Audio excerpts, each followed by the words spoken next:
Balang araw ang mga taong ito na nagmamataas sa ibabaw ng kanilang mga duguang yaman ay luluhod din sa paanan ko. Ang aking asawa na nagtaksil ang biyenan kong walang puso at ang kabit na nagbalat kayong biktima, lahat sila ay magbabayad. Hindi nila alam na ang bawat pirma ko sa mga dokumentong ito ay hindi tanda ng aking pagsuko, kundi ang mitya ng kanilang sariling pagbagsak. Hawak ko na ang susi sa kanilang lihim na kaha at sa sandaling tumalikod ako, sisiguraduhin kong wala silang babalik ang karangalan. Huwag mo nang dumiin ang pagganap mo, Thea. You were never one of us, and you will never be. Ang boses ni Rafael ay parang latigo na humahagupit sa katahimikan ng malaking bulwagan. Nakatayo siya sa gitna ng entablado ng Hacienda Montemayor, suot ang kanyang mamahaling suit, habang sa tabi niya ay nakakapit ang pinsan niyang si Mireya. Ang selebrasyon ng ikasandaang taon ng Hacienda, na dapat ay para sa tagumpay ng pamilya, ay naging entablado ng aking pagbitay. Isang katulong na kinahabagan. Iyan lang ang tingin ko sa'yo simulat sa pool, dagdag pa ni Rafael, habang ang mga mata niya ay puno ng puot.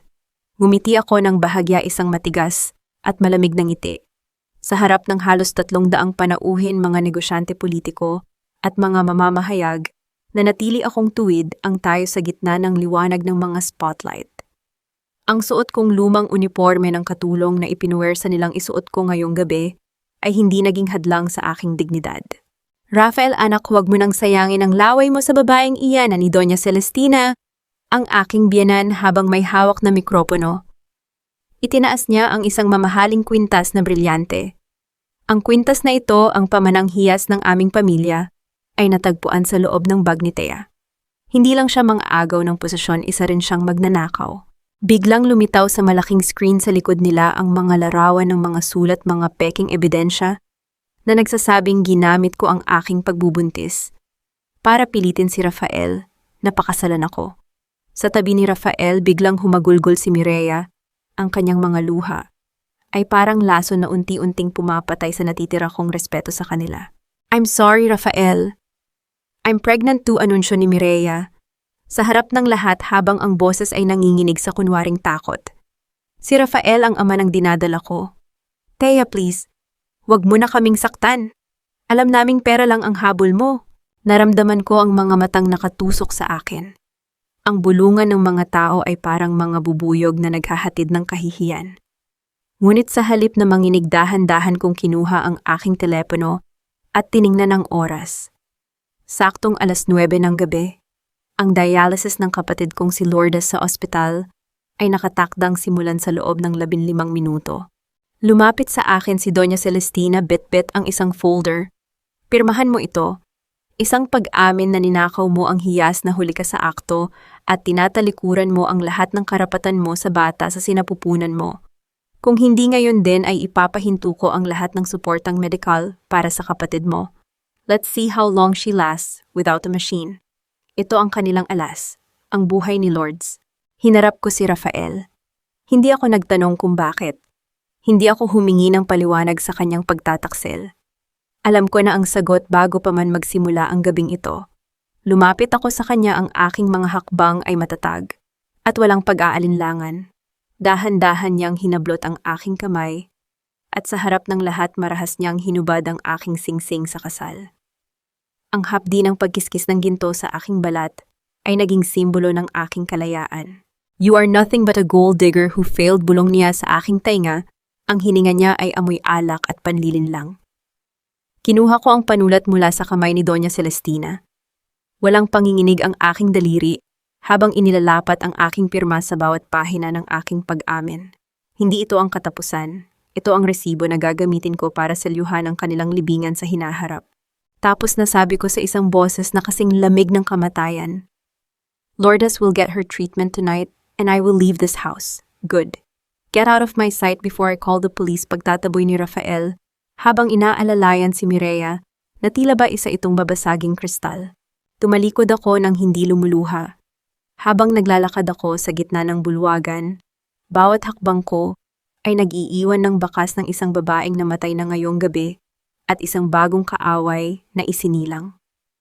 Huminto ako sa tapat ng malaking pinto ng Hacienda Montemayor at lumingon ng huling beses. Mali kayo, sabi ko nang hindi sumisigaw. Sapat lang para marinig ng mga nasa entablado. Isang asawa ang kinalimutan ninyo ngayong gabi. Pero isang babaeng nakakaalam ng bawat baho ng pamilyang ito ang inyong ginising. You wanna ring Doña Celestina, but you just signed the bankruptcy of your legacy. Hindi nila alam na bago ako pumasok sa bulwagang ito, na ipadala ko na ang kopya ng tunay na ledger ng hasyenda sa isang lihim na kontak sa Maynila. Ang bawat pisong kinurakot nila mula sa pondo ng mga manggagawa, bawat lupang inagaw nila gamit ang peking dokumento, ay nakatala doon. Lumabas ako sa ulan, hindi bilang isang talunan, kundi bilang isang mangangaso. Sa loob ng aking bulsa, mariin kong hinawakan ang isang maliit na USB drive, ang huling piraso ng katotohanan na magpapabagsak sa Hacienda Montemayor. Habang umaandar ang sasakyang magdadala sa amin ni Lourdes palayo sa impyernong ito, tiningnan ko ang nagliliyab na mga ilaw ng hasyenda sa huling pagkakataon. Ang selebrasyon nila ay magpapatuloy ngayong gabi, ngunit bukas ng umaga magigising sila sa isang bangungot na ako mismo ang nagdisenyo. Hindi ko na naramdaman ang lamig ng ulan na tumatama sa aking balat habang nakatayo ako sa labas ng malaking tarangkahan ng Hacienda Montemayor. Ang tanging nararamdaman ko ay ang kakaibang gaan sa aking kanang daliri, ang puwang na iniwan ng singsing na marahas na kinuha ni Rafael. Hindi iyon sugat. Iyon ay ang marka ng aking paglaya. Sa bawat patak ng tubig mula sa langit, tila hinuhugasan ang dumi ng 5 taong paninilbihan at pagtitiis sa bahay na iyon. Ma'am Thea, handa na po ang sasakyan. Nailipat na rin po si Lourdes sa loob. Ang boses ni Mang Berting, ang matandang driver na nanatiling tapat sa akin, ang bumasag sa katahimikan ng gabi. Tumango ako at sumakay sa loob ng luma, ngunit matatag na van. Sa likod mahimbing na nakahiga si Lourdes, ang kanyang mukha ay maputla, ngunit panatag sa ilalim ng makapal na kumot. Hinawakan ko ang kanyang malamig na kamay. Ang tibok ng kanyang puso, bagaman mahina, ay ang tanging musikang kailangan kong marinig. Mula ngayon, Lourdes, wala na tayong utang na loob sa kahit kanino, bulong ko sa gitna ng kadiliman. Tayo na lang. Tayo na lang ang magkakampi. Hindi ako nag-aksaya ng panahon sa pag-iyak. Binuksan ko ang aking laptop, ang liwanag nito ay nagbigay ng asul na kislap sa aking mga mata. Habang bumabaybay kami sa madilim na kalsada ng negros ang aking mga daliri, ay mabilis na sumasayaw sa keyboard. Marahil ay iniisip ni Doña Celestina na ang pagpirma ko sa pag-amin ay ang katapusan ng aking laban. Akala niya ay nakuha na niya ang lahat dahil nasa kanya ang kwintas at ang piraso ng papel. Nagkakamali siya. Bilang dating tagapamahala ng kanilang mga libro, alam ko ang bawat butas ng kanilang pananalapi. Noong nakaraang buwan pa, habang nagpapanggap akong masunuring asawa, unti-unti ko nang inililipat ang mga pondo mula sa special projects ni Mireya patungo sa isang offshore account na hindi nila kailanman matutunton. Hindi iyon pagnanakaw. Iyon ay ang sweldo ko para sa 5 taong pagliligtas sa kanilang hasyenda mula sa pagkalugi. Isang mensahe ang pumasok sa aking screen. Isang kumpirmasyon. Ang perang sapat para sa 10 taong gamutan ni Lourdes at para sa pagsisimula ng aking bagong buhay ay ligtas na. Ma'am, tumatawag po si Sir Rafael sa telepono ko. Sabi ni Mang Berting, bakas ang kaba sa kanyang boses. Huwag mong sagutin, Mang Berting. Patayin mo ang telepono at itapon mo ang SIM card sa susunod na tulay na madadaanan natin. Utos ko nang hindi inaalis ang tingin sa screen. Alam kong nagkakagulo na sila ngayon sa hasyenda. Marahil ay nakita na ni Mireya na ang kanyang lihim na savings ay naglaho na parang bula. O baka naman napagtanto ni Doña Celestina na ang mga dokumentong ipinagmamalaki niya ay mga kopya lamang at ang original na ledger ay wala na sa kanilang vault. Ang bawat pag-ikot ng gulong ng sasakyan ay parang pagpunit sa mga pahina ng aking nakaraan. Hindi ako tumatakas dahil sa takot. Lumalayo ako para magpalakas. Ang Bicol ay malayo sa Negros sapat na distansya para magtayo ng isang kuta na hindi nila kayang pasukin. Habang tinitingnan ko ang listahan ng mga dummy companies na ginagamit ni Mireya para sa kanyang mga illegal na transaksyon, isang malamig na ngiti ang sumilay sa aking mga labi. Maraming paraan para sirain ang isang pamilya, ngunit ang pinakamasakit ay ang sirain sila gamit ang sarili nilang mga kasinungalingan. Sigurado po ba kayo, Ma'am Thea? Hindi na po ba tayo lilingon Tanong ni Mang Berting habang tinatanaw ang papalayong mga ilaw ng bayan. Ang mga taong lumingon ay nagiging asin, Mang Berting. Sagot ko habang isinasara ang laptop. Gusto kong maging apoy. Ang apoy ay hindi kailanman lumingon. Sinusunog nito ang lahat ng nasa likuran niya para magbigay ng liwanag sa dinadaanan niya. Sa gitna ng katahimikan ng sasakyan, naramdaman ko ang paggalaw ni Mila sa loob ng aking sinapupunan. Isang malakas na sipa. Tila sinasabi niya sa akin na handa na rin siyang lumaban. Hinaplos ko ang aking tiyan. Huwag kang mag-alala, anak. Hindi ka lalaki sa anino ng mga Montemayor. Lalaki ka sa liwanag ng sarili mong pangalan. Nang marating namin ang puerto, ang tunog ng mga alon na humahampas sa gilid ng barko ay nagsilbing hudyat ng aking bagong simula. Inalalaya namin si Lourdes patungo sa cabin. Sa bawat hakbang nararamdaman ko ang pagbigat ng aking determinasyon. Bago sumikat ang araw, nasa gitna na kami ng dagat. Tumingin ako sa malayo kung saan ang langit at tubig ay nagtatagpo.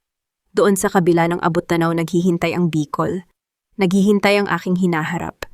Binuksan ko muli ang isang file na itinago ko sa pinaka-secured na bahagi ng aking drive. Ang pamagat, The Fall of Montemayor, Phase 1. Pinindot ko ang enter. Sa Negros, magigising silang wala na ang taong nagtatakip sa kanilang mga dumi. Magigising silang kailangan nilang harapin ang katotohanang sila-sila na lang ang magkakasama sa loob ng isang bahay na puno ng mga traidor. 5 taon, Rafael Pasa. Bulong ko sa hangin na humahampas sa aking mukha. 5 taon lang ang hinihingi ko, at pagbalik ko sisiguraduhin kung kahit ang pangalan mo ay hindi mo na kayang kilalanin. Ang dilim ng gabi ay dahan-dahang napalitan ng kulay ube at kahel. Ang bukang liwayway ay narito na. At kasabay nito ang pagsilang ng isang teya na hindi na marunong sumuko, hindi na marunong umiyak, at higit sa lahat hindi na marunong magpatawad ng walang kabayaran. Hindi mo mapapansin ang paglipas ng 5 taon kung ang bawat segundo ng buhay mo ay nakatuon sa paggawa ng matibay na kuta. Ang Bicol ay hindi lang naging kanlungan para sa amin ni Lourdes. Ito ang naging pandayan kung saan ang dating teya na malambot at madaling apakan ay naging isang aserong hindi kayang baluktutin ng kahit anong bagyo. Sa loob ng 5 taon, pinalitan ko ang bawat bakas ng pag-aalinlangan ng mga plano, estratehiya at tagumpay. Mama, look, the pili nuts are ready for harvest. Ang masayang sigaw ni Milagros ang aking Mila. Tinitigan ko ang aking anak. Sa edad na 5 ang kanyang mga mata ay kasing talas ng sa akin, ngunit ang kanyang mga labi ay nagtataglay ng kurba na madalas kong makita sa isang lalaking pilit ko nang binubura sa aking alaala. Si Mila ang aking Milagros, ang himalang na buhay sa gitna ng aking pinakamadilim na panahon. Hindi ko siya pinalaki sa mga kwento ng engkanto. Pinalaki ko siya sa katotohanang ang mundo ay hindi ibinibigay ang gusto mo ng libre, kailangan mo itong kunin ng may talino at tapang. Go to Tita Lourdes, Mila. Tutulungan kanyang bilangin ang mga sako, sabi ko habang hinahaplos ang kanyang buhok. Pinanood ko siyang tumakbo patungo sa aming bodega. Si Lourdes ay malakas na salamat sa maayos na gamutan at sa sariwang hangin ng probinsya. Siya na ngayon ang nangangasiwa sa inventaryo ng Hop Taxa Pag-asa de Bicol. Ang maliit na grupo ng mga byuda at mga inang nag-iisa na sinimulan ko ay isa na ngayong higanteng supplier ng pilot products na kinikilala hanggang sa labas ng bansa. Sa loob ng 5 taon, ginamit ko ang bawat sentimong nakuha ko mula sa mga leakages ng Hacienda Montemayor para pundohan ang proyektong ito. Hindi ako naging malupit na boss. Naging kasosyo ako ng mga magsasaka. Binigyan ko sila ng dignidad na ipinagkait sa kanila ng mga tulad ni na Doña Celestina. At sa pag-angat nila, mas lalong tumibay ang aking kapangyarihan. Binuksan ko ang aking tablet at tiningnan ang huling ulat mula sa aking mga espiya sa Negros. Isang mapait na ngiti ang sumilay sa aking mga labi. Ang Hacienda Montemayor ay unti-unti nang kinakain ng sarili nitong kabulukan. Rafael, akala mo ba ay madali ang magpatakbo ng isang imperyo nang wala ako? Bulong ko sa hangin. Ayon sa ulat, si Mireya ay patuloy sa kanyang marangyang pamumuhay habang ang mga utang ng hacienda ay patuloy na lumalaki. Ang kanilang mga export contracts ay isa-isang nakakansela dahil sa baba ng kalidad at sa mga reklamo ng mga manggagawa. Si Rafael ay nalulunod sa alak hindi dahil sa pangungulila sa akin, kundi dahil sa bigat ng responsibilidad na hindi niya kayang pasanin. Ang matandang Doña Celestina naman ay pilit na itinatago ang katotohanang ang kanilang pangalan ay wala ng kislap sa mundo ng negosyo. Nabalik ang aking pansin nang tumunog ang aking opisina. Pumasok ang aking sekretarya, dala ang isang folder na may tatak ng isang malaking kumpanya sa Manila.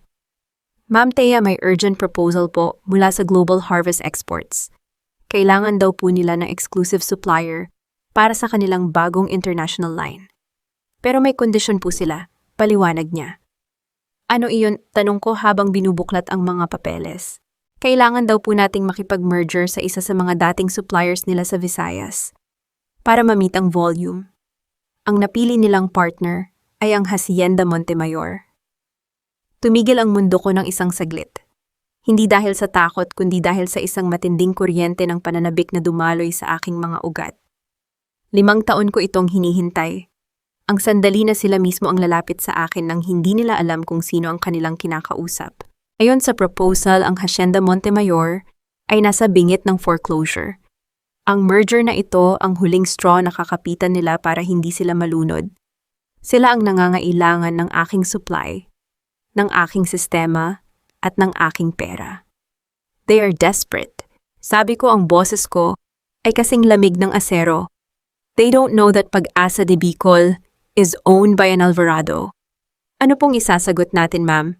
Tumingin ako sa labas ng bintana kung saan ang bulkang Mayon ay nakatayo ng may karangalan sa gitna ng ulap.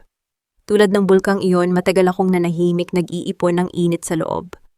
At ngayon oras na para sa pagsabog. Tell them I accept the initial meeting, but I want it done in Negros, in their house. At gusto ko ang mga Montemayor mismo ang mag-present ng kanilang audit report sa harap ko. Ito na ang slap face na inihanda ko. Babalik ako sa hacienda hindi bilang asawang itinapon kundi bilang ang reynang magpapasya kung sino ang mabubuhay at sino ang mamamatay sa kanilang pamilya. Gabi-gabi noong unang taon ko rito, iniisip ko kung paano ako maghihigante. Akala ko noon, sapat na ang makita silang naghihirap. Pero habang tumatagal, natutunan ko na ang pinakamasakit na paghihiganti ay ang ipakita sa kanila na ang taong itinuring nilang basura ay siya na ngayong may-ari ng lupang kinatatayuan nila. Lumapit sa akin si Mila at niyakap ang aking binti. Mama, why are you smiling like that? Is it a good news? Binuhat ko siya at hinalikan sa noo. Yes, Mila, isang napakagandang balita. Bibisita tayo sa isang lumang lugar at ipapakita ko sa iyo kung paano itinatayo ang isang kaharian mula sa mga guho. Hinanda ko na ang aking isipan. Ang bawat salita na sasabihin ko, ang bawat galaw, bawat tingin lahat ay kalkulado.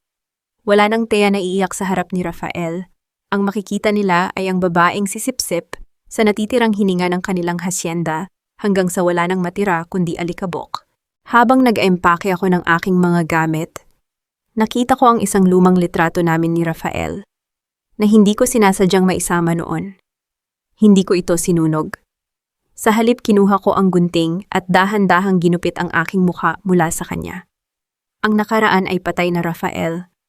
Bulong ko habang pinapanood ang bahagi ng litrato na nahuhulog sa sahig. Pero ang multo nito ay darating ngayong gabi para kunin ang lahat ng utang mo. Ang bawat tibok ng aking puso ay tila isang tambol na naghahanda para sa giyera. Negros, narito na ako. At sa pagkakataong ito ako ang may hawak ng latigo. Nang huminto ang sasakyan sa tapat ng dambuhalang arko ng Hacienda Montemayor, hindi ko naramdaman ang pamilyar na kaba na dati ay nagpapakabog sa aking dibdib. Sa halip isang malamig na kapayapaan ang bumalot sa akin. Ang gate na ito na dati ay simbolo ng aking bilangguan at kahihiyan ay isa na lamang kalawangin na harang na malapit ko nang gibain. Tumingin ako sa labas ng bintana. Ang mga puno ng tubo ay tila yumuyukod sa hangin. Tila kinikilala ang pagbabalik ng tunay na nagligtas sa lupang ito. Mama, are we here? Bulong ni Mila habang inaayos ang kanyang maliit na backpack. Yes, anak. We are here to finish something, sagot ko ng may tipid ng ngiti. Inayos ko ang aking Filipiniana power suit puti malinis at walang bahid kabaligtaran ng maduming budhi ng mga taong naghihintay sa loob. Pagpasok ko sa mansyon, ang amoy ng lumang kahoy at mamahaling pabango ni Doña Celestina ay agad na sumalubong sa akin. Walang nagbago maliban sa pakiramdam na ang bawat sulok ng bahay na ito ay tila humihingi na ng saklolo. Dire-diretso ang aking lakad patungo sa boardroom. Hindi ako kumatok. Binuksan ko ang pinto ng may awtoridad na nagpatahimik sa mainit na diskusyong nagaganap sa loob. Ang katahimikan ay naging bingi. Nakita ko ang unti-unting pagbagsak ng panga ni Rafael habang dahan-dahan siyang tumatayo mula sa kanyang upuan. Ang kanyang mga mata na dati ay puno ng pagmamataas ngayon ay puno ng kalituhan at takot. Sa tabi niya si Mireya ay tila nakakita ng multo ang kanyang kamay na may hawak na mamahaling ballpen ay bahagyang nanginginig. Titea ang nautal na sambit ni Rafael. Ang kanyang boses ay hindi na ang boses ng haring nagpababa sa akin. Ito ay boses ng isang lalaking nalulunod. Hindi ko siya sinagot ng salita. Naglakad ako patungo sa bakanting upuan sa dulo ng mesa, ang upuan para sa pinakaimportanteng panauhin. Ibinaba ko ang aking mamahaling leather folder sa ibabaw ng makinis na nara. Ang tunog ng pagtama nito sa mesa ay tila isang hatol na umaling-awngaw sa buong silid. Good morning everyone, I believe you are expecting the CEO of Pag-asa de Bicol, panimula ko. Ang boses ko ay kalmado bawat pantig, ay kalkulado. I am Thea Alvarado, and I am here to discuss the terms of your survival. Anong kalokohan ito ang matinis na sigaw ni Mireya, pilit na ibinabalik ang kanyang dating kamalditahan. You CEO. Baka naman pati ang titulong iyan ay ninakaw mo tulad ng ginawa mo sa kwintas noon, guards. Bakit hinayaan ninyong makapasok ang babaeng ito? Tiningnan ko si Mireya mula ulo hanggang paa. Ang kanyang alahas ay masyadong marami isang desperadong pagtatangka na itago ang katotohanang wala na silang pambayad sa kuryente sa susunod na buwan. Mireya, maupo ka, ang malamig na utos ni Doña Celestina mula sa kabisera. Ang matandang reyna ay gulat din, ngunit mas mabilis siyang nakabawi. Tiningnan niya ako ng matalim. So ang maliit na katulong ay natutong magsuot ng mamahaling tela. What do you want, Thea? Bakit kailangang dumaan sa ganitong palabas? This is not a show, Doña Celestina. This is a business transaction, sagot ko, habang binubuklat ang mga papeles. Hacienda Montemayor is bleeding. Ang inyong utang sa mga bangko ay umabot na sa ceiling. Ang inyong mga tauhan ay handa nang mag-strike dahil sa delayed na sahod. At ang Global Harvest, sila ang huling pag-asa ninyo. Pero ang Global Harvest ay hindi makikipag-merger sa inyo kung wala ang aking pirma. I hold the supply chain. I hold the farmers. In short, I hold your neck. Nakita ko ang paglunok ni Rafael. Ang pawis ay nagsimulang mamuo sa kanyang noo. Thea, please, let's talk about this privately. Hindi natin kailangang gawin ito sa harap ng board. There is no private, Rafael. Ang huling beses na nag-usap tayo ng pribado, kinuha mo ang singsing ko at tinawag mo akong magnanakaw sa harap ng buong bayan. Paalala ko sa kanya ang bawat salita ay parang hiwa ng kutsilyo. Ngayon pag-usapan natin ang mga kondisyon ko. First, I want a full independent audit of the Hacienda's books for the last 5 years. Gusto kong malaman kung saan napunta ang bawat sentimo ng pondo ng mga manggagawa. That's impossible, apela ni Mireya. Ang mga libro ng pamilya ay sagrado. Sacred or evidence of your embezzlement, mabilis kong hirit. Inilabas ko ang isang tablet at ipinakita ang listahan ng mga dummy companies na matagal ko nang binabantayan. I know about the Blue Orchid Foundation, Mireya. Isang charity na walang ginawa, kundi pondohan ang iyong mga luho sa Paris, habang ang mga anak ng magsasaka rito ay walang pambili ng sapatos. Do not test my patience. Ang audit ay mangyayari o aalis ako sa silid na ito at hahayaan kong i-foreclose ng bangko ang bahay na ito bukas ng umaga. Yumuko si Doña Celestina. Ang kanyang katahimikan ay ang pag-amin ng kanilang pagkatalo. Alam niya na wala silang laban. Second, pagpapatuloy ko ang management ng Hacienda ay kailangang mapunta sa isang komite na pinamumunuan ko. Rafael will remain as a figurehead, but he will not sign a single document without my approval. You are incompetent, Rafael, and it's time someone professional takes over. Thea, sumusobra ka na, sigaw ni Rafael. Ang kanyang pride ay bahagyang kumislap. Asawa mo pa rin ako. Legal separation papers are already on their way, Rafael. Don't worry, hindi ko kailangan ng apelido mo. Mas mabigat pa ang pangalang Alvarado kaysa sa Montemayor ngayon. Eksaktong sa sandaling iyon ang pinto ng boardroom ay dahan-dahang bumukas. Isang maliit na ulo ang sumungaw. Si Mila na tila naiinip na sa labas ay pumasok ng dahan-dahan. Mama, is it done? Tanong ng bata sa kanyang malambing na boses. Ang buong silid ay muling binalot ng katahimikan, ngunit sa pagkakataong ito ay katahimikang puno ng panginginig. Napako ang tingin ni Rafael kay Mila. Ang bata ay may parehong kurba ng ilong, parehong hugis ng mata, at ang parehong gawin ng paglalaro sa kanyang mga daliri. Kapag kinakabahan, mga katangiang hindi maikakaila. Sino siya? Ang nanghihinang tanong ni Rafael. Ang kanyang boses ay tila isang bulong na galing sa hukay. Tumayo ako at inalalayan si Mila. Tumingin ako ng diretso kay Rafael, pagkatapos ay kay Mireya, na ngayon ay maputla pa sa papel. This is Milagros, my daughter, sabi ko ng may pagmamalaki. Tinitigan ko ang mga mata ni Rafael.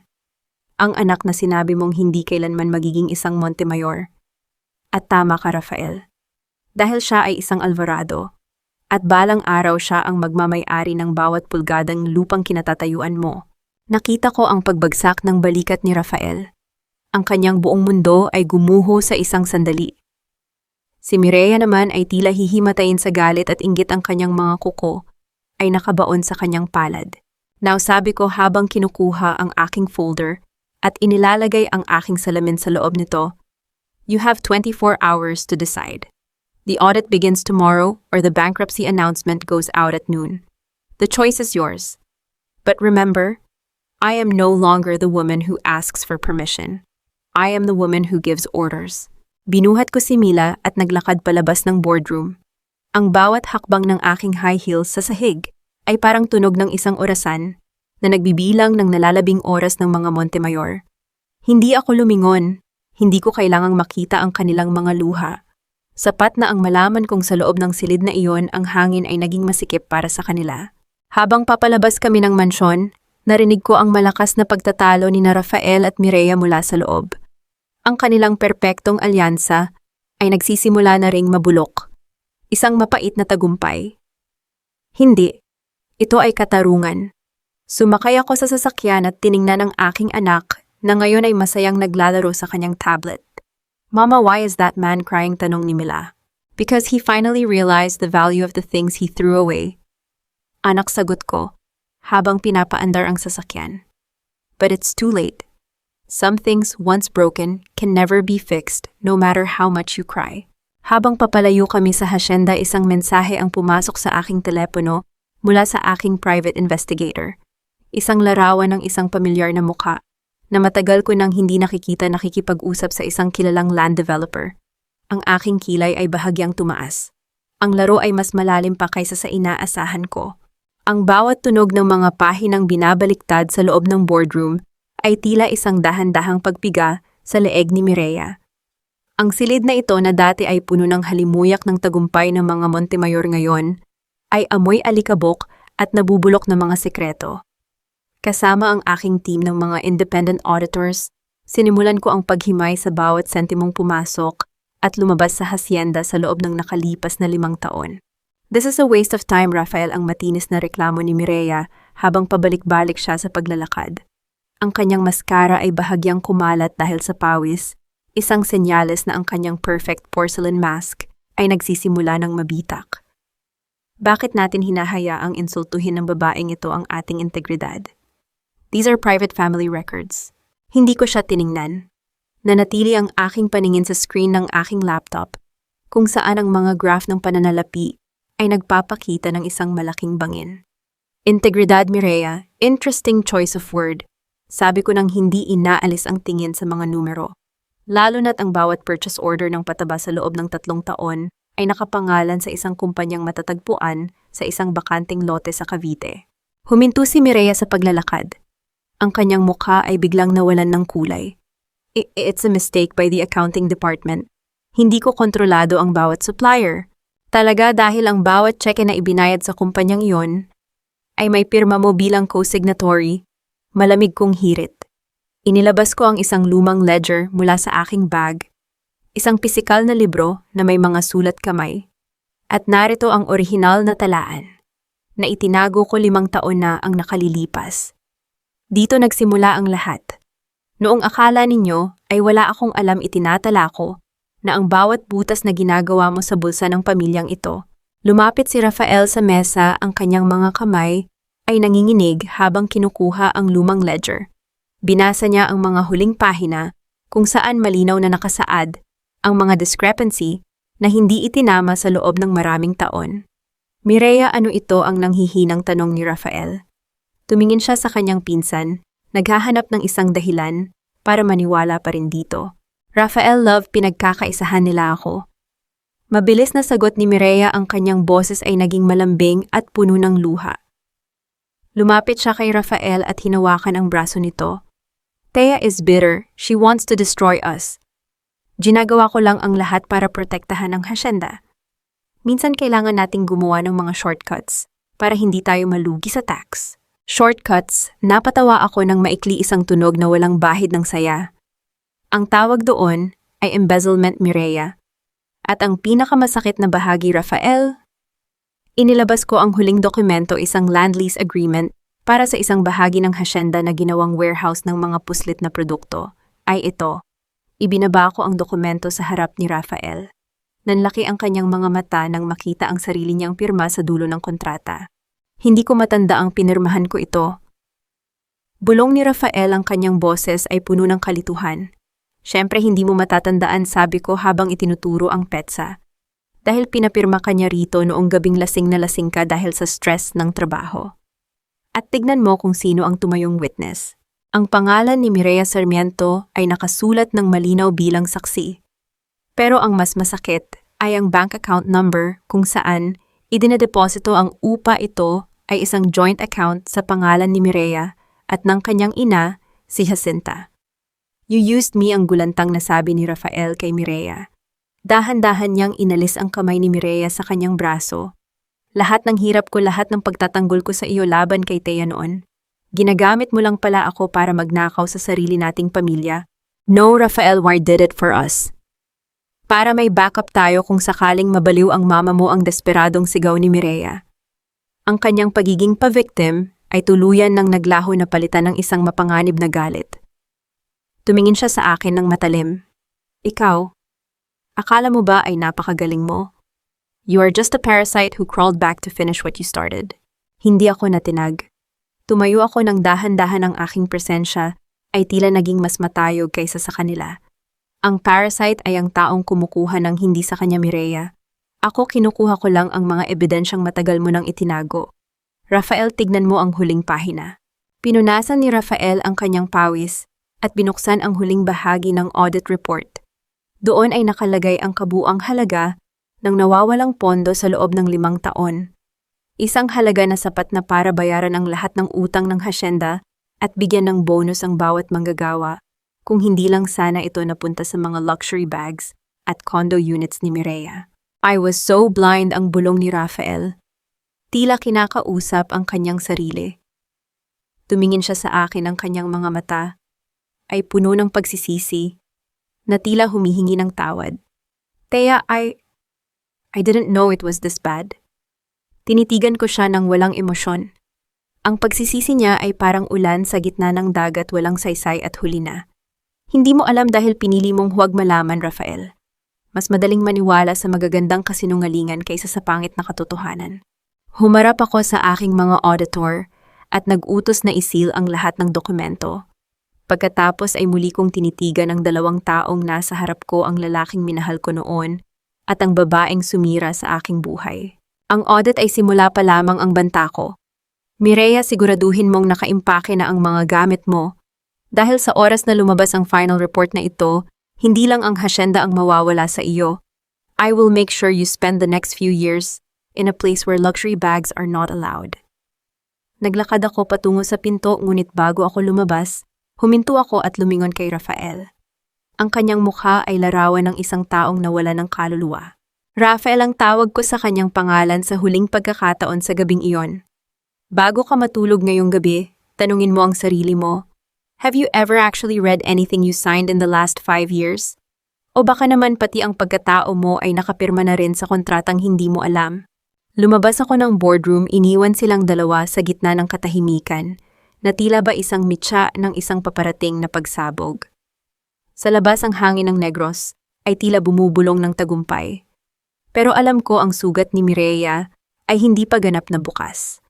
Marami pa siyang itinatagong alas at isa na doon ang kanyang ina. Nang marating ko ang sasakyan, tinawagan ko ang aking private investigator. Monitor Jacinta Villasis ang utos ko. Gusto kong malaman ang bawat galaw niya sa susunod na 24 na oras. Ang ahas ay laging bumabalik sa kanyang lungga kapag nasusugatan ng kanyang anak. Isinandal ko ang aking ulo sa upuan ng sasakyan at ipinikit ang aking mga mata. Ang unang sapak ay nailunsad na. Ngayon hihintayin ko ang kanilang ganti bago ko tuluyang ibagsak ang huling hatol.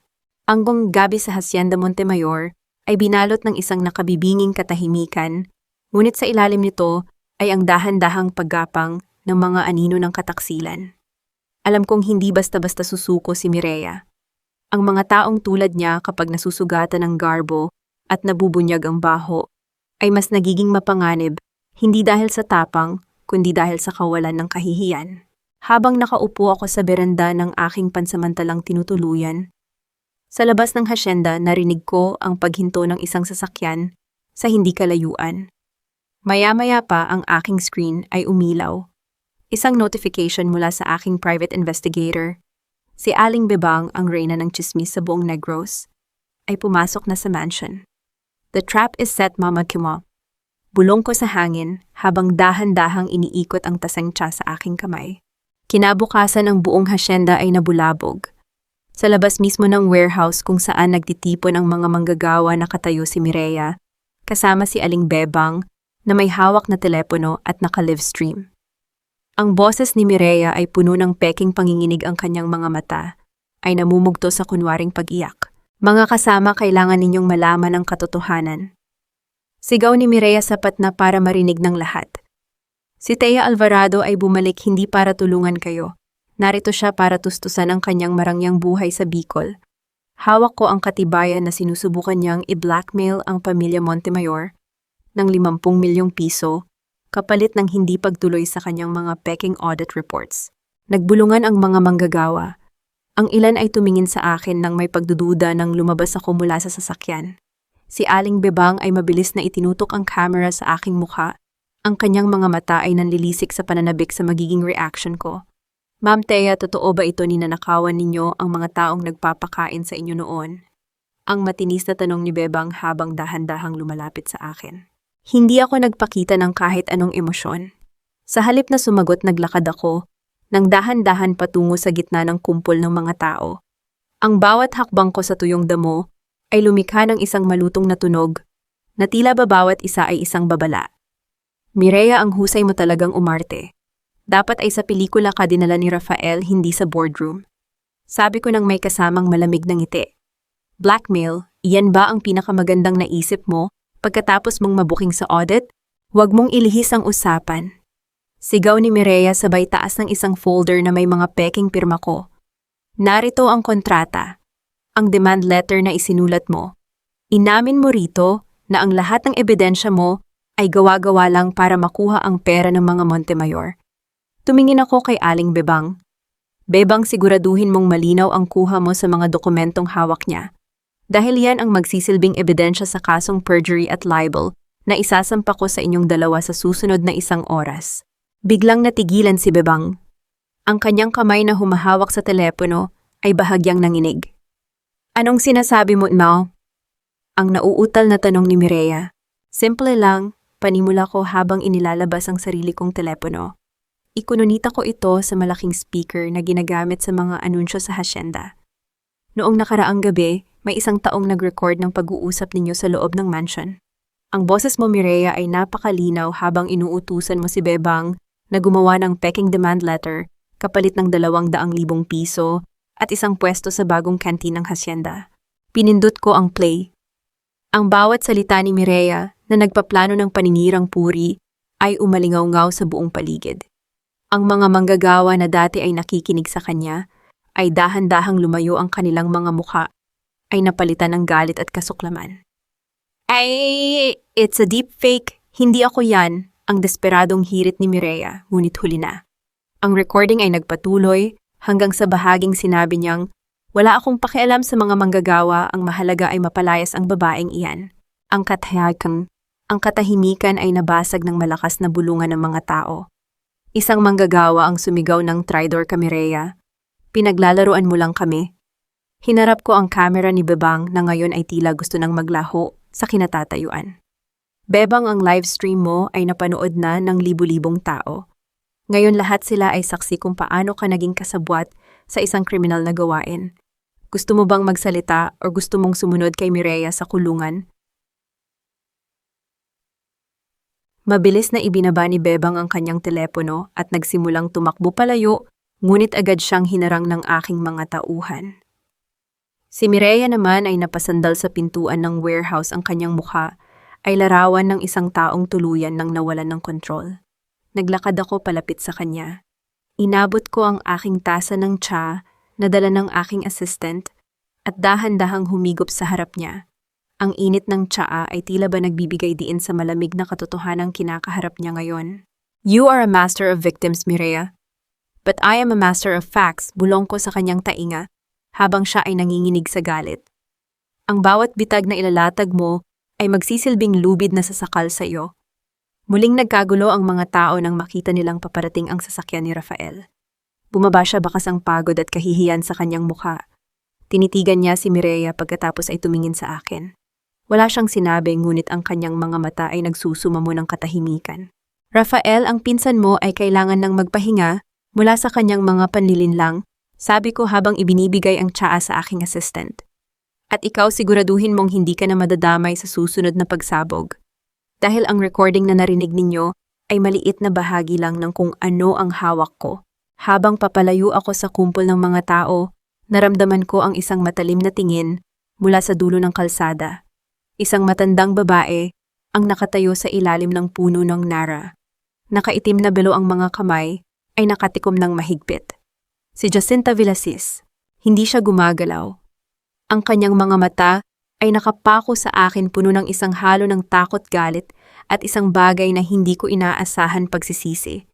Ngunit ang pagsisising iyon ay tila huli na para sa mga sugat na ginawa niya 5 taon na ang nakalilipas. The real puppet master has appeared, sabi ko sa aking sarili habang pinalalamig ang aking mga mata. Huminto si Jacinta sa paglalakad nang makita niyang papunta ako sa kanyang direksyon. Sa bawat hakbang ko, ang lupa ay tila nagiging mas mabigat. Alam ko na siya ang may hawak ng huling piraso ng puzzle, ang orihinal na dokumento na magpapatunay kung sino talaga ang pumatay sa aking mga magulang sa sunog ng bodega. Nang makalapit ako sa kanya, hindi siya umiwas ng tingin. Ang kanyang labi ay nanginig ng bahagya bago siya tuluyang nagsalita. Thea, hindi mo alam ang lahat, ang nanginginig niyang bulong. Tinitigan ko siya ng diretso sa mata, ang aking puso ay naging kasing tigas ng bato. Alam ko na pinili mong protektahan ang anak mo kaysa sa taong itinuring mong anak sa loob ng maraming taon, Jacinta. Yun lang ang kailangan kong malaman. Tumalikod ako at sumakay sa aking sasakyan. Iniwan siyang nakatayo sa ilalim ng tirik na araw.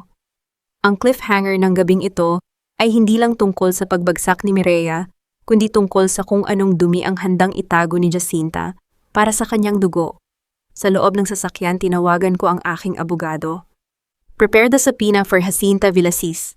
Oras na para magsalita ang mga piping saksi ng Hacienda Montemayor. Ang mga guho ng lumang bodega ay tila humihinga pa rin ng alab ng nakaraan. Dito sa ilalim ng mga kalawangin na yero at mga baging na gumagapang sa mga sunog na haligi, naramdaman ko ang bigat ng 5 taon na paghahanap sa katotohanan.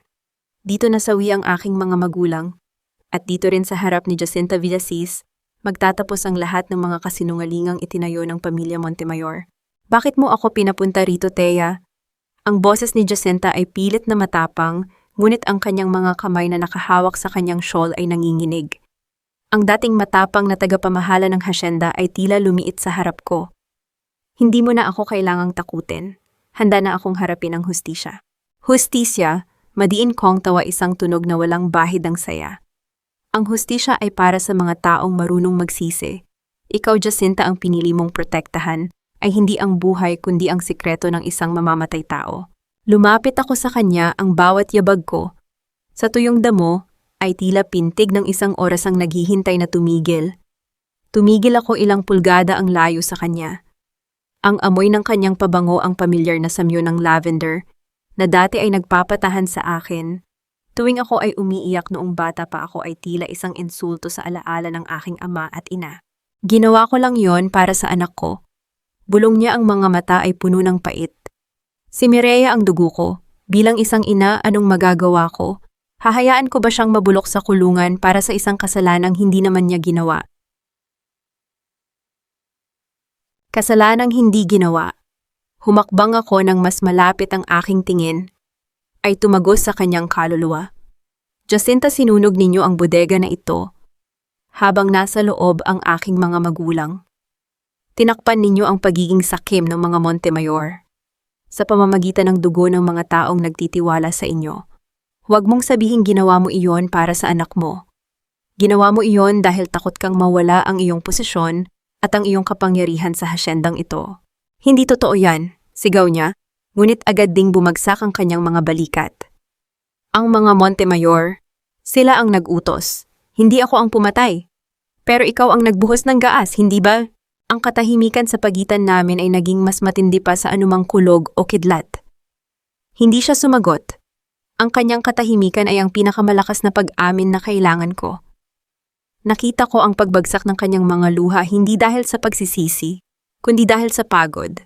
Pagod na magtago, pagod na mamuhay sa ilalim ng anino ng mga taong kahit kailan ay hindi siya itinuring na kapantay.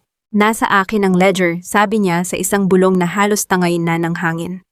Ang orihinal na talaan ng mga lupang inagaw nila. Itinago ko ito sa ilalim ng altar sa lumang kapilya. Alam kong darating ang araw na maghahanap ka ng sagot. Gusto ko sanang ibigay ito sa iyo noon pa pero natakot kang mawala sa iyo ang lahat. Pagtatapos ko sa kanyang sasabihin. Natakot akong malaman mong ang taong tinuring mong pangalawang ina ay siyang dahilan kung bakit ka naging ulila. Biglang umalingaw-ngaw ang tunog ng gulong ng sasakyan sa malapit. Mabilis na dumating ang isang itim na van. Hindi ito ang sasakyan ng aking mga tauhan. Ang mga bintana nito ay tinted at ang makina ay umuungol ng malakas. Thea, umalis ka na rito. Sigaw ni Jacinta, ang kanyang boses ay puno ng takot na hindi ko pa nakikita dati.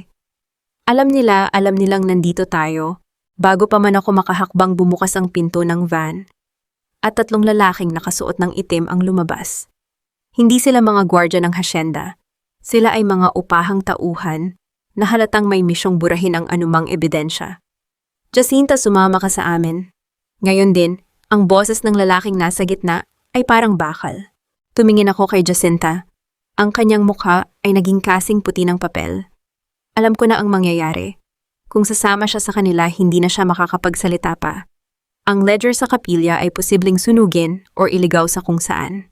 Hindi ka sasama sa kanila, sabi ko ng may diin. Inilabas ko ang aking telepono at mabilis na tumawag sa aking security team na nakabantay sa labas ng property.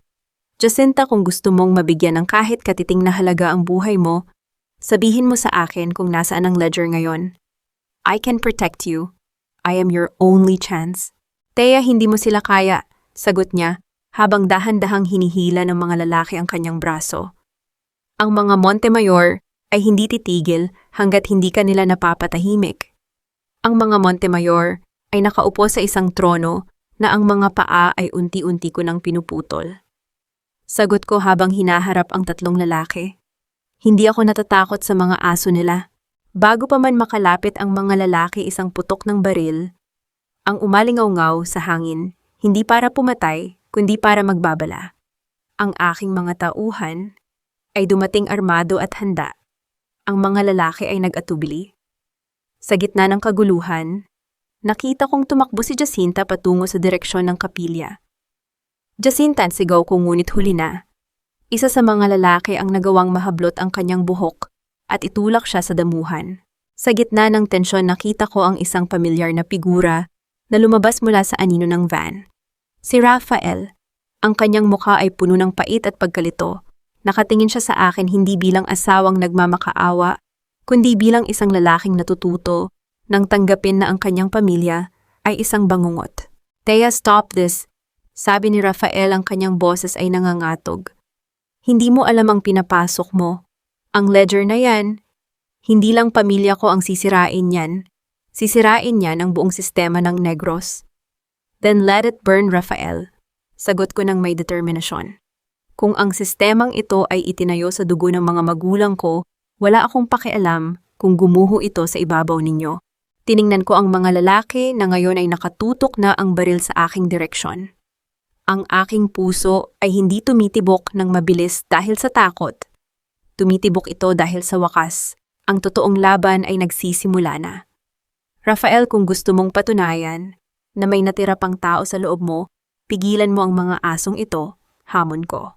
Tumingin si Rafael sa kanyang mga tauhan. Pagkatapos ay sa akin at sa huli kay Jacinta, na ngayon ay nakahandusay sa lupa. Ang desisyon niya sa loob ng susunod na 10 segundo ang magdidikta kung magiging kakampi ko siya o kasama sa mga susunugin ko sa aking pagbangon. Ang hangin ay naging napakainit, tila ang apoy ng nakaraan ay muling nagbabanta na babawiin ang lahat. Ngunit sa pagkakataong ito, hindi ako ang mawawala. Sila ang magiging abo. Ang bawat segundong lumilipas sa gitna ng nagbabantang ulan ay tila isang mabigat na timbang na nakapatong sa dibdib ng bawat isa. Ang hangin ay amoy basang lupa at kalawang isang pamilyar na amoy na nagpabalik sa akin sa gabi kung kailan nawalan ako ng pamilya. Nakatutok ang 2 baril sa aking direksyon habang si Jacinta ay nanginginig sa damuhan, hawak ng isa sa mga tauhan ni Doña Celestina. Tinitigan ko si Rafael.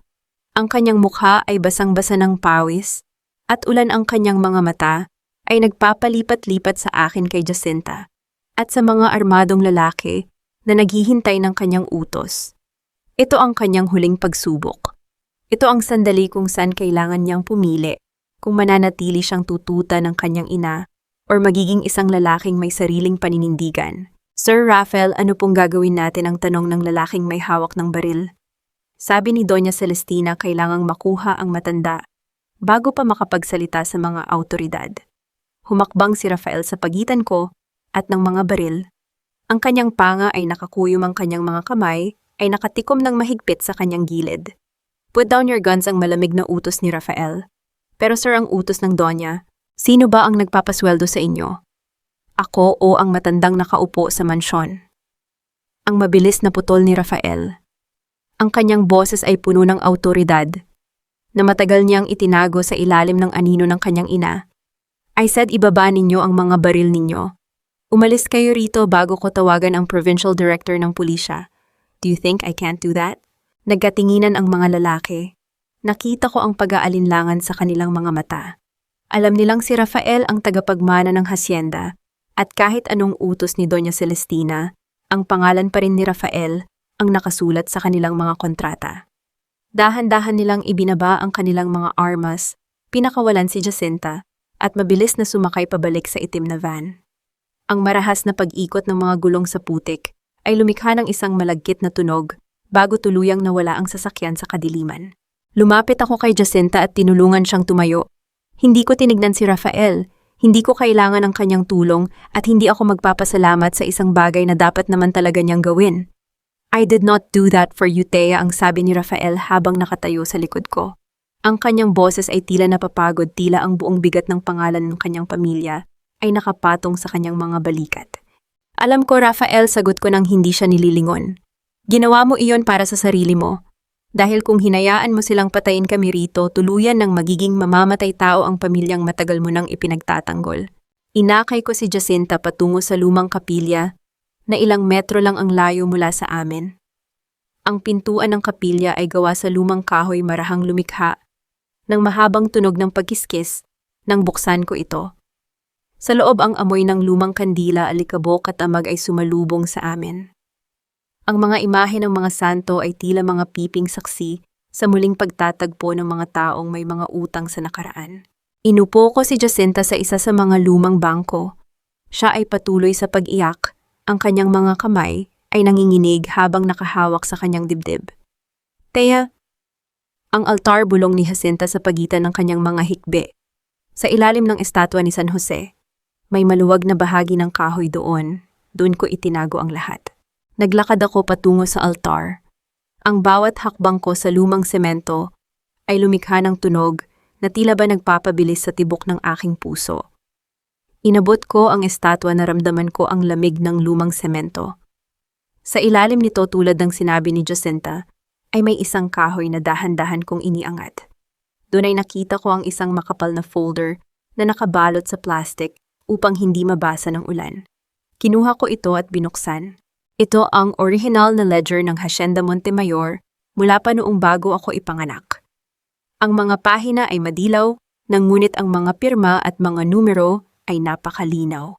Naroon ang mga peking titulo ng lupa, ang mga pangalan ng mga opisyal ng barangay na binayaran upang manahimik at ang listahan ng mga pondo na ginamit upang bayaran ang mga tauhan na sumunog sa bodega kung saan nasawi ang aking mga magulang. Naramdaman ko ang isang matinding lamig na dumaloy sa aking mga ugat. Ito ang katotohanan. Ito ang hustisyang matagal kong hinanap. Ngunit habang binabaliktad ko ang mga pahina, may isang dokumentong hindi ko inaasahang makita na nakasingit sa pinakahuling bahagi ng folder, isang lumang birth certificate at isang lihim na kasunduan sa pag-aampon. Dahan-dahan kong binasa ang mga nakasulat.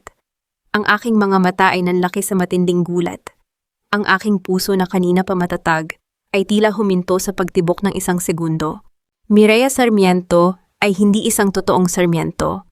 Siya ay anak ni Jacinta Villasis sa yumaong kapatid ni Doña Celestina upang itago ang kahihiyan ng pamilya at ang katotohanang ang tagapagmana ng isang bahagi ng ari-arian ay anak ng isang katulong ginawa nilang Sarmiento, ang kanyang pangalan sa pamamagitan ng peking dokumento ng pag-aampon. Tumingin ako kay Jacinta. Ang kanyang mga mata ay puno ng takot nang makita niyang hawak ko ang papel na iyon. Iyan ang dahilan kung bakit ko ginawa ang lahat, Thea, ang nanginginig na sabi ni Jacinta. Mireya is my daughter. Siya ang aking dugo. Nang malaman ni Doña Celestina ang katotohanan, pinagbantaan niya ako. Sabi niya kung hindi ko siya tutulungan na palabasin kang magnanakaw at patayin ang kapatid mo sa ospital, ipapawalang bisa niya ang pag-aampon kay Mireya at ipapakalat niya sa buong Negros na siya ay anak ng isang tagasilbi. Si Mireya, mamamatay siya kapag nawala ang kanyang pangalan at karangalan. Isang mapait na tawa ang lumabas sa aking mga labi. Ang buong buhay ni Mireya, ang kanyang pagmamataas, ang kanyang marangyang pamumuhay, at ang kanyang pagtrato sa akin, na parang basura lahat ng iyon, ay nakatayo sa isang malaking kasinungalingan. Siya ay anak din ng isang katulong. Siya ay kapatid ko sa katayuan, ngunit pinili niyang maging isang halimaw upang mapanatili ang isang huwad na korona. The perfume she wears cannot cover the smell of the kitchen she came from. Bulong ko, ang aking boses ay puno ng matinding pait at katarungan. Tumingin sa akin si Rafael, nakakarating lang sa loob ng kapilya. Nakita niya ang dokumentong hawak ko, nakita niya ang mukha ni Jacinta, at naintindihan niya ang lahat. Thea, ano iyan? Tanong ni Rafael, ang kanyang boses ay puno ng kaba. Angong katotohanang sisira sa natitirang dignidad ng pamilya mo, Rafael. Sagot ko habang maingat na inilalagay ang dokumento sa loob ng aking bag. Mireya is not who you think she is. At ang pagtataksil ninyong dalawa ay isang malaking biro. Bago pa man makasagot si Rafael, ang tunog ng mabilis na paghinto ng isa pang sasakyan sa labas ay umalingaw-ngaw sa paligid. Ang mga pinto ng sasakyan ay marahas na bumukas. Si Mireya, nakatayo siya sa may pintuan ng kapilya. Ang kanyang buhok ay gulo-gulo, ang kanyang mukha ay puno ng matinding galit at takot. May hawak siyang isang maliit na lalagyan ng gasolina. Ang kanyang mga mata ay nanlilisik nang makita niyang hawak ko na ang folder. Ibigay mo sa akin ang folder na iyan. Thea, ang sigaw ni Mireya. Ang kanyang boses ay tila ba galing sa isang baliw. Hindi ko hahayaang sirain mo ang buhay ko. Kung kailangang sunugin ko ang kapilyang ito, kasama kayong lahat gagawin ko. Tumingin ako sa kanya ng may malamig na kapayapaan. Ang katotohanan ay hawak ko na at walang kahit anong apoy ang kayang sumunog sa ebidensyang magpapabagsak sa kanyang buong mundo. Ang amoy ng gasolina ay mabilis na humalo sa malamig na hangin sa loob ng kapilya, nagbabanta na ang bawat paghinga namin ay maaaring maging huling sandali. Si Mireya ay parang isang sugatang hayop, wala nang natitirang karangalan, wala nang natitirang maskara. Ang kanyang mga kamay na dati ay laging nakahawak sa mamahaling alahas ngayon, ay nanginginig sa paghawak sa lalagyan ng pamatay-apoy, handang ubusin ang lahat para lang hindi mabunyag ang kanyang pagkatao. Itapon mo yan. Mireya, sigaw ni Rafael, ang kanyang boses ay puno ng pagmamakaawa at takot. Hindi mo alam ang ginagawa mo. Kung susunugin mo ang lugar na ito, wala nang babalikan. Wala na akong babalikan. Rafael, ganting sigaw ni Mireya, ang kanyang tinig ay basag. Simula nang dumating ang babaeng iyan, nawala ang lahat sa akin. Ang pangalan ko, ang pagmamahal mo ang kinabukasan ko. I'd rather be dust than be a nobody. Tumingin ako sa paligid. Ang kapilya ay matanda na tuyo ang mga kahoy at ang pintuan ay isa lang ang daanan.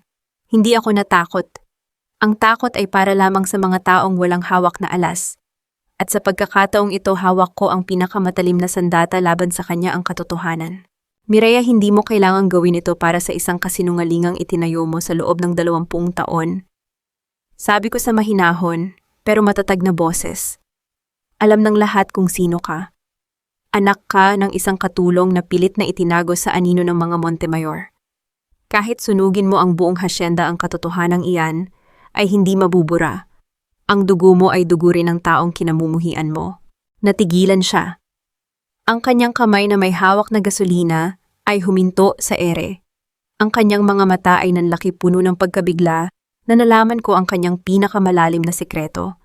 Sino ang nagsabi sa iyo? Bulong niya, ang boses ay halos mawalan ng lakas. Hindi na mahalaga kung sino, sagot ko, habang dahan-dahang humahakbang papalapit sa kanya. Ang aking mga mata ay nakapako sa kanya. Ang mahalaga, Mireya, ay ang pagpili mo. Maaari mong ituloy ang apoy na ito at maging mamamatay tao sa harap ng buong mundo, o maaari mong bitawan ang lalagyan na iyan at harapin ang kahihiyang matagal mo nang tinatakbuhan. Sa alinman sa dalawa, tapos na ang laro mo. Sa isang iglap, bumagsak ang lalagyan ng gasolina sa semento. Tumalsik ang likido sa paanan ni Mireya, ngunit hindi siya gumalaw. Ang kanyang mga tuhod ay unti-unting lumambot hanggang sa bumagsak siya sa sahig, humahagulgol na parang bata. Ang kanyang pagmamataas ay naglaho na palitan ng isang desperadong pag-amin. Hindi ko ginusto ito. Paghagulgol niya.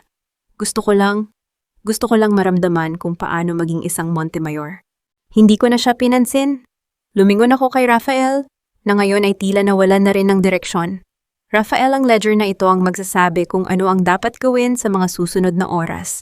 Nasa iyo ang desisyon kung mananatili kang bahagi ng kabulukang ito o kung magsisimula kang maging isang lalaking may dangal. Dahan-dahan kaming naglakad ni Jacinta palabas ng kapilya. Hindi ko na hinintay ang sagot ni Rafael. Hindi ko na kailangan ang kanyang pagsang-ayon. Ang layunin ko ay maiparating ang mga dokumentong ito sa mga awtoridad at sa mga mamamahayag na matagal ko ng kausap. Habang naglalakad kami pabalik sa sasakyan, nakita ko si Doña Celestina na nakatayo sa may pintuan ng mansyon, tila nagmamasid. Ang kanyang mukha ay kasing tigas ng bato, ngunit ang kanyang mga kamay ay nanginginig. Alam niyang ito na ang katapusan ng kanyang imperyo. Hindi na niya kailangang magsalita. Ang kanyang hitsura ay sapat na para sabihing natalo siya. Pagpasok ko sa sasakyan, binuksan ko ang aking telepono at nagpadala ng isang mensahe sa aking abogado. The evidence is secured. Proceed with the public release. Ma'am Thea, tanong ni Jacinta na ngayon nakaupo sa tabi ko sa loob ng van, bakit hindi mo kami ipinakulong? Bakit mo kami hinayaang magdesisyon? Tumingin ako sa bintana, pinapanood ang bawat puno ng tubo na nagdaraan sa aming gilid. Dahil ang hustisya ay hindi lang tungkol sa kulungan, Jacinta. Ito ay tungkol sa pagharap sa katotohanan ng walang matataguan. Ang pagkabilanggo ay madaling matakasan sa isip, pero ang kahihiyan ng pagiging totoo, iyan ang parusang habambuhay na dadalhin ninyo. Habang papalayo ang sasakyan sa Hacienda Montemayor, hindi ko naramdaman ang saya ng tagumpay. Naramdaman ko ang katahimikan ng isang taong natapos na ang mabigat na misyon. Si Rafael, si Mireya at si Doña Celestina, ang kanilang kapalaran, ay hindi na nakasalalay sa aking mga kamay. Nakasalalay na ito sa hustisya ng batas at sa timbang ng kanilang sariling budhi. Maya-maya ang aking telepono ay nag-ring. Mula sa Manila, ang aking contact ay nagpadala ng screenshot ng mga headlines sa social media at news sites. Ang pangalan ng mga Montemayor ay nasa lahat ng dako. Ang mga pekeng dokumento, ang mga nakaw na pondo, ang sunog sa bodega, lahat ay nailathala na. Ang Hacienda Montemayor ay hindi na ang lugar na kinatatakutan ko. Ito ay isa na lamang alaala ng isang babaeng minsan ay naniwalang kailangan niyang maging martyr para lang mahalin. Pero ngayong gabi ang babaeng iyon ay wala na. Ang natira na lang ay si Thea Alvarado, ang babaeng hindi na kailanman muling magpapaapi. Mama, tawag ni Mila mula sa kanyang tabi habang nakayakap sa akin. Are we going home now? Hinalikan ko siya sa ulo at ngumiti ng tunay. Yes, Mila, we are going home. And this time, it's a home that we built ourselves. Ang gabi ay unti-unting napapalitan ng liwanag ng bukang liwayway. Sa bawat pag-ikot ng gulong ang nakaraan ay lalong lumalayo at ang kinabukasan na akin at akin lang ay naghihintay na yakapin. Ang silid ng hukuman ay nababalot ng isang tensyon na halos hindi na makahinga ang sinumang naroroon. Sa harap nakaupo ang huwes na may seryosong mukha habang sa gawing kanan ay nakaupo ang pamilya. Montemayor, ang pamilyang dati ay nagpapatakbo sa buong probinsya ng Negros ngayon, ay nakaupo bilang mga akusado. Ang kanilang mga mamahaling damit ay napalitan ng kulay abo na uniforme, ang kanilang mga mukha na dati ay puno ng pagmamataas, ay puno na ngayon ng pagod at kahihiyan. Si Doña Celestina ay nakatingin lang sa sahig, ang kanyang mga kamay ay nanginginig sa ilalim ng mesa.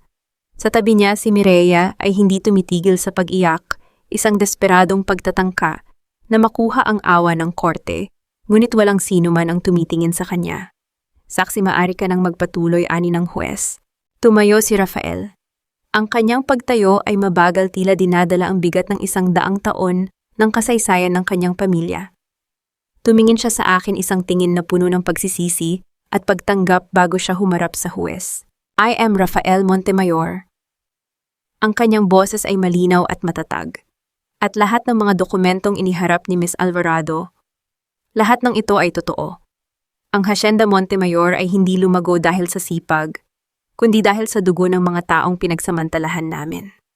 Ang sunog sa bodega, 15 taon na ang nakalilipas. Alam ko ang katotohanan tungkol dito, at alam ko rin ang papel ni Mireya at ng aking ina sa pagtatakip nito. Isang matinding bulungan ang umalingaw-ngaw sa loob ng silid. Ang pag-amin ni Rafael ang pumatay sa huling pagkakataon na makaligtas ang kanyang pamilya. Hindi na ito isang kaso ng he said, she said. Ito ay isang pag-amin mula sa loob ng kanilang sariling bakod. Rafael, anak, ano ang ginagawa mo? Ang mahinang sigaw ni Doña Celestina, ngunit hindi siya pinansin ni Rafael. Ginagawa ko ito para matapos na ang lahat, sagot ni Rafael nang hindi man lang lumingon sa kanyang ina. Hindi ko na kailangang protektahan ang pangalan ng pamilya kung ang pundasyon nito ay binuo sa kasinungalingan at krimen. Sa sandaling iyon, naramdaman ko ang isang kakaibang kapayapaan sa aking dibdib. Hindi ito ang saya na naramdaman ko noong una kong makuha ang ebidensya. Ito ay ang kapanatagan ng isang taong nakitang natapos na ang trabaho. Nang ilabas ang hatol ng huwes ang pagkakakulong ni Doña Celestina at Mireya, dahil sa malawakang pandaraya, paglustay ng pondo, at pagkakasangkot sa arson, hindi ako nakaramdam ng pangungutya. Nakaramdam ako ng awa. Awa para sa kanila dahil sa loob ng mahabang panahon, ang tingin nila sa kapangyarihan ay ang pag-apak sa iba. Hindi nila napagtanto na ang tunay na kapangyarihan ay ang kakayahang harapin ang katotohanan ng walang itinatago.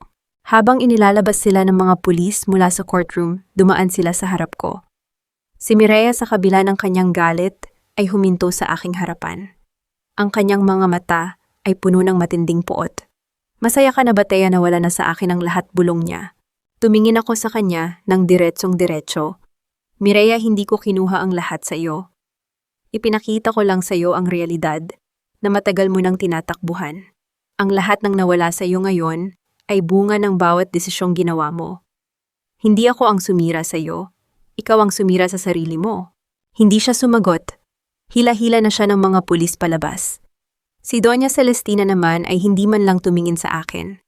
Ang kanyang mga mata ay nakapako sa malayo, tila ba sa kanyang isip siya ay nasa loob pa rin ng kanyang mansyon, nag-iisip ng susunod na hakbang na hindi na darating kailanman. Nang makalabas ako ng gusali ng hukuman, ang sikat ng araw ay tumama sa aking mukha. Ang hangin sa Negros ay tila mas malinis na. Si Rafael ay naghihintay sa labas, nakatayo sa tabi ng kanyang sasakyan. "It's over," sabi niya. "It's a new beginning," sagot ko. "Thea, alam kong hindi mo ako mapapatawad sa lahat ng ginawa ko," sabi niya. Ang kanyang boses ay tila isang lalaking natuto nang tumanggap ng kanyang kapalaran. "Pero gusto kong malaman mo na kahit papaano natutunan ko ang halaga ng pagiging totoo. Thank you for making me see the truth even if it hurts." Ang katotohanan ay laging masakit, Rafael. Pero ito lang ang nag-iisang bagay na nakapagpapalaya sa atin, sabi ko habang naglalakad patungo sa aking sasakyan. Hindi ko na kailangan ng apology niya. Hindi ko na kailangan ng kahit anong paliwanag. Ang katarungan ay naibigay na at ang hustisya ay naipatupad na. Habang sumasakay ako sa loob ng kotse kung saan naghihintay si Mila, naramdaman ko ang isang matamis na ngiti na namumuo sa aking labi. Ang Hacienda Montemayor ay hindi na ang lugar ng aking pagsasakripisyo. Ito ay magiging lugar ng isang bagong komunidad kung saan ang mga magsasaka ang siyang magtatakda ng kanilang sariling kapalaran. "Mama, are we happy now?" tanong ni Mila habang hawak ang aking kamay. Tumingin ako sa kanya sa mga mata na may kislap ng pag-asa at sa hinaharap na wala ng kasinungalingan. "Yes, anak. We are finally free and we are just getting started." Habang umaandar ang sasakyan, iniwan ko ang nakaraan sa likuran. Walang lumingon, walang pagsisisi. Tanging ang bukas na lamang ang nakikita ko, isang bukas na ako ang may hawak ng panulat at ako ang magsusulat ng aking sariling kwento. 3 taon na ang nakalilipas mula noong gabi ng pagbagsak ng Imperyong Montemayor. Ngayon, ang Hacienda Montemayor ay hindi na isang lupain ng takot at pagtataksil, kundi isang lupain ng pag-asa. Ang malawak na mga taniman ng tubo ay napalitan ng sari-saring pananim na pinamamahalaan ng mga magsasaka mismo sa pamamagitan ng kooperatiba. Walang Panginoon na nagmamay-ari ng kanilang pawis. Walang mga dokumentong nakatago sa dilim. Nakatayo ako sa gitna ng malawak na bukid habang pinapanood ang paglubog ng araw. Ang bawat sinag ng ginto ay tila isang yakap mula sa langit, isang pagkilala sa lahat ng mga taong nagtiwala sa akin. Sa tabi ko si Mila ay masayang nagtatakbuhan. Kasama ang ibang mga bata, ang kanilang mga tawa ay ang pinakamagandang musika na aking narinig. "Mama, look, the harvest is abundant this year." Masayang sigaw ni Mila habang hawak ang isang bungkos ng mga sariwang gulay. Ngumiti ako. Ang aking buhay ngayon ay simple ngunit puno ng kabuluhan. Hindi na ako ang babaeng nagtatago sa anino ng iba. Hindi na ako ang asawang kailangang magmakaawa para sa pagmamahal. Ang aking tagumpay ay hindi nasusukat sa dami ng pera o sa laki ng ari-arian, kundi sa kalayaan na magdesisyon para sa aking sarili at sa aking anak. Paminsan-minsan, nakikita ko si Rafael. Hindi siya ang Rafael na dati kong kilala, ang lalaking puno ng puot at pagmamalaki. Siya ay nagtatrabaho ngayon sa isang maliit na bahay malapit sa barangay, tumutulong sa maintenance ng kooperatiba at nakikipaglaro kay Mila tuwing Sabado. Hindi kami muling ikinasal. Hindi kami nagbabalikan sa dati naming buhay. Ang aming relasyon ngayon ay binuo sa pagkilala sa pagkakamali, sa paggalang at sa pagtanggap na ang nakaraan ay hindi na muling mababalikan. Minsan tinatanong ako ng mga tao, "Thea, nagpatawad ka na ba?" Ang sagot ko ay palaging pareho. Ang pagpapatawad ay hindi nangangahulugan ng paglimot sa sakit. Ito ay ang pagpapakawala sa bigat ng galit na matagal kong dinala sa aking dibdib. Pinatawad ko sila hindi dahil karapat-dapat sila, kundi dahil karapat-dapat ako sa kapayapaan. Ang galit ay tulad ng uling na nakahawak sa iyong kamay. Ikaw ang nasusunog habang sinusubukan mong ibato ito sa iba. Pinili kong ibaba ang uling na yon. Si Doña Celestina ay nananatili sa isang pasilidad malayo sa karangyaan na dati ay kanyang ipinagmamalaki. Si Mireya ay patuloy na humaharap sa batas para sa kanyang mga krimen. Ang kanilang kapalaran ay hindi na ang aking problema. Sila ay naging bahagi na lamang ng isang pahina sa kasaysayan na isinara ko na. Marami ang nagtatanong kung ano ang aral ng aking buhay. Marahil ito ay ang pag-unawa na ang pag-ibig ay hindi sapat upang iligtas ang isang tao kung ang taong iyon ay walang paggalang sa kanyang sarili. Ang pagiging martir ay hindi kabayanihan. Ito ay pagtataksil sa sarili. Ang tunay na lakas ay hindi nasusukat sa kung gaano kalaki ang kaya mong tiisin, kundi sa kung paano mo babaguhin ang sitwasyon para hindi ka na muling-muliin. Bago ako tumalikod at bumalik sa aming bahay, isang huling sulyap ang ibinigay ko sa hasyenda. Ang mga ilaw ay unti-unti nang nagbubukas, nagbibigay ng liwanag sa mga tahanan ng mga taong masaya at panatag. Ang aking paglalakbay ay nagsimula sa pagiging isang biktima, ngunit nagtapos sa pagiging arkitekto ng aking sariling tadhana. Hindi ko na kailangang mag-alala sa kung ano ang sasabihin ng mundo. Ang boses na dati ay natatakot ay ngayon ay malakas at malinaw na nagsasabi sa bawat babaeng dumadaan sa parehong landas. Hindi ka kailangang maging bilanggo ng iyong nakaraan. Ikaw ang may hawak ng panulat, ikaw ang may hawak ng iyong kwento.